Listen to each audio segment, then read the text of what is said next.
So why do we listen to music that matches our mood or emotional state? Well, oftentimes it is to in some way either maintain or increase that emotional feeling.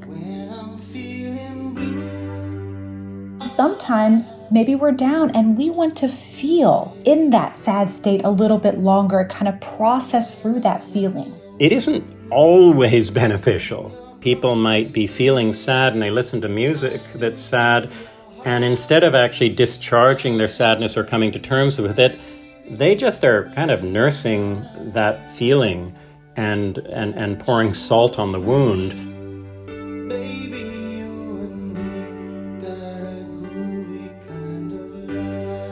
Music is an emotional trigger, and it can enhance an experience. However, the main thing is that we have to perceive first. Then there's this sort of hierarchical cascade of cognitive mechanisms that lead to meaning and emotion. What's our goal?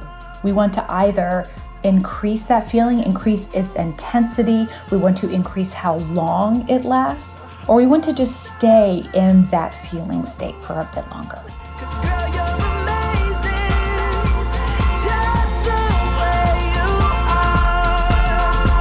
It's interesting also to consider what music we select to match our mood.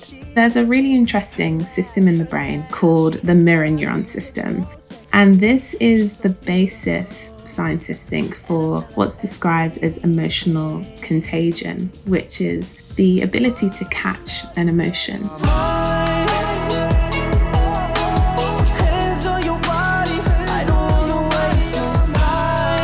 Neurons with these mirror properties, they've been described in the premotor cortex and the parietal areas of the brain, which are cortical regions in the brain. And they allow us to basically essentially walk in the shoes of someone else. When I saw you in that train. If you're at a concert and you are watching someone play the guitar and you watch how they're delivering that music, darling, you look perfect tonight. Actually, in your own brain, what you have going on is that whatever is going on in the performer's brain is also going on in yours, which is why they're called mirror neurons. First of all, there's auditory processing, and this happens in the auditory cortex of the temporal lobe, and that allows us to perceive music. Heart beats fast. Then what happens is that there's a sort of analysis by the mirror neuron system in a part of the brain called the premotor cortex in the frontal lobe. Then we have emotional awareness in a part of the brain called the anterior insula, and that allows the mirror neuron system to connect to the limbic system. The limbic system is associated with emotion and includes the amygdala, which is involved in the fear response, the hippocampus, which is involved in memory, the hypothalamus, which is involved in our autonomic responses, like for example when we feel chills in response to music. When everything's made to be broken, I just want you to know who I am. And another part of the brain called the cingulate cortex. And so that allows this kind of shared recruitment of neural mechanisms in both the sender, so the person producing the music, and also the perceiver of the music. If you think about Fleetwood Mac's Landslide,